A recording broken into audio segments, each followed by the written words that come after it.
Applying for housing lotteries can feel like a huge puzzle, but in this video, I'm going to walk you step by step to creating your Housing Connect account, setting up your profile, and searching for open lotteries. And that's coming up right now. So the first thing you want to do is head over to housingconnect.nyc.gov. This is the official website for Housing Connect, and this is the only way that you're going to be able to apply for housing lotteries. Don't make the mistake of going to websites like StreetEasy, Apartments.com, and please no Facebook Marketplace, because you are running the risk of getting yourself scammed, which I do talk about in a previous video. Once you head over to Housing Connect, just click on sign up and then put in your email address and verify that. This is the first of many important steps with Housing Connect. You'll want to use an email address that you are very familiar with and one that you will constantly be checking. That is because all communication with processors, HPD, and your future landlord will be likely through email. Now, I would suggest you either using your personal email that you check on a daily basis, or what I have seen other people do is actually create a brand new email account just for their housing lottery applications, which is genius in my opinion. But whichever way you decide to go, it's just important to know to check your emails very often when you're going through this process. Okay, once we have your account set up, it's time to fill out your household profile.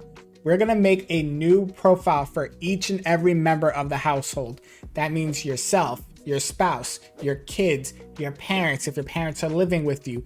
Anybody that is going to be in that household needs to have a profile, because once the lotteries are pulled and your name gets selected, you cannot make any changes to this list. The first step of filling out your profile is your personal information. This includes things like your name, your date of birth, social security number. If you have any kind of disabilities, whether you are wheelchair bound, whether you are visually impaired, hearing, this is all very important when we get to later parts talking about things like set-asides. Once your personal information is filled out, you want to go ahead and fill out your income and asset information. Now, remember, for income, we are going by your gross income, meaning before any deductions or taxes. So yes, you may not have that money in the bank, but unfortunately, that is income that you are earning, so we do have to count that. For your assets, you'll want to count anything that you have: checking accounts, savings accounts, investments, brokerages. Even if you have things like Venmo, Cash App, or Zelle, you'll want to include this as well, because you will be requested documents for these. Okay, now we got your account made. We have your profiles for each member of your household filled out. It's time for the fun part and go searching for lotteries. So Housing Connect is unique in the fact that you can search for both rentals as well as sales. But for the sake of this video, we're going to focus on the rental side of Housing Connect. On the top part, you can filter out your lottery results by your household size, income, any specific neighborhoods or boroughs you want to live in, or if you need to live by a certain train line, you could do that as well.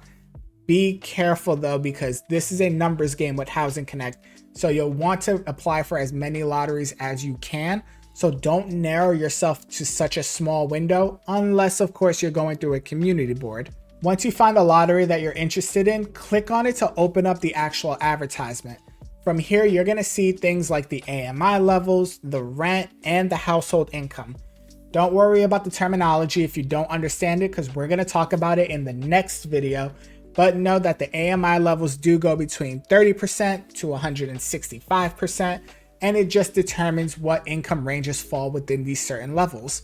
From there, you can actually see if your household and income matches this lottery.